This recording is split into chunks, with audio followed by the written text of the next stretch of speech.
রংতুলির আঁচড়ে সাজছে দেবী দুর্গা। প্রতিমা তৈরিতে ব্যস্ত সময় পার করছেন শিল্পীরা। একই সাথে চলছে মণ্ডপ সাজসজ্জার কাজ।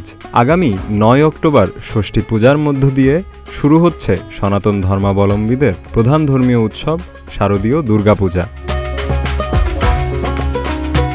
সারা দেশের মতো টাঙ্গাইলেও চলছে দুর্গাপূজা ঘিরে ব্যাপক প্রস্তুতি। জেলার ১২টি উপজেলায় এবার ১২০০রও বেশি মণ্ডপে অনুষ্ঠিত হবে শারদীয় দুর্গাপূজা। নির্দিষ্ট সময়ে সবকিছু শেষ করতে ভোর থেকে গভীর রাত পর্যন্ত কাজ করছেন শিল্পীরা। প্রতিমা শিল্পীরা জানালেন, তারা একজনে একাধিক প্রতিমা তৈরি করছেন। তবে প্রতিমা তৈরির আনুষঙ্গিক দ্রব্যের দাম বেশি থাকায় তারা লাভ নিয়ে বেশ চিন্তিত। কিন্তু লাভ লোকসান নিয়ে না ভেবে বংশগতভাবে এই পেশার প্রতি সম্মান নিয়েই প্রতিমা তৈরির কথাও জানিয়েছেন অনেক শিল্পীরাই। ঠাকুরের কম, ডিমান্ডও কম। আমার কাজ করা শেষ, বানানো শেষ, এখন মনে রং টং করতে হবে। এখন ২০,০০০, ৩০,০০০, ৫০,০০০, ৫৫,০০০ টাকা আছে। আর সর্বনিম্ন মানে ৩৫-৪০।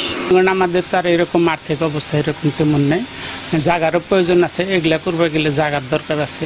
তাদের গোষ্ঠীর থেকে এইগুলা করে, নতুন করে আর কেউ এটা নিয়োজিত থাকতে চায় না। গতবারের চেয়ে এবারও দাম একটু কমই, ঠাকুরের দাম কম, কিন্তু এগুলা সব কাঠামো সবগুলোর তো দাম বেশি। একই সাথে মণ্ডপগুলোতেও চলছে সাজসজ্জার কাজ। পূজার আয়োজকরা জানান, তাদের সার্বিকভাবে সহযোগিতা করছেন অন্য ধর্মের মানুষরাও। পূজার নিরাপত্তা নিয়ে তারা শঙ্কিত নন।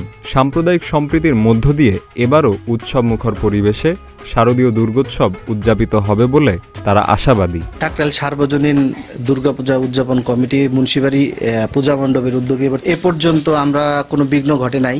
তবে এবছর অন্তর্বর্তীকালীন সরকার আমাদের এখানে আছে। আমরা আশা করতেছি আমরা পূর্ণ নিরাপত্তা এবং শান্তিপ্রিয়ভাবে আমরা দুর্গাপূজা উদযাপন করতে পারবো। আমার নিজের বাড়িতেই পূজা উদযাপিত হয়।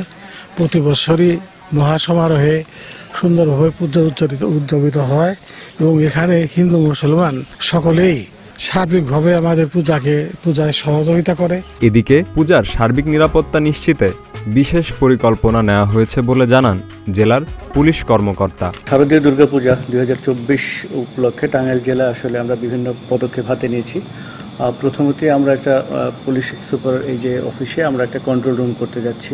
সেই কন্ট্রোল রুমের পাশাপাশি আমাদের বিভিন্ন ডিউটি রয়েছে। আপনারা জানেন স্ট্যাটিক ডিউটি থাকবে, সেখানে আমরা প্রায় ১২৫ জনের মতো স্ট্যাটিক ডিউটি ওখানে পালন করবে। মোটরসাইকেলে প্রায় ৪৬৩ জন বিভিন্ন ডিউটিতে থাকবে বিভিন্ন জায়গায়। গাড়ির যোগে আমাদের যে পিক আপ রয়েছে, পুলিশের যে গাড়ি রয়েছে, এই গাড়ির যোগে আমরা ১১২ জন, ২৮টি গাড়ি থাকবে, 28টি pick up and vehicles.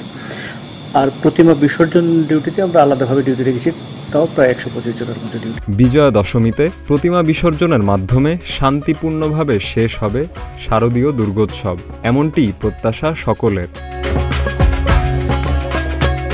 Desk report, প্রতিদিনের বাংলাদেশ।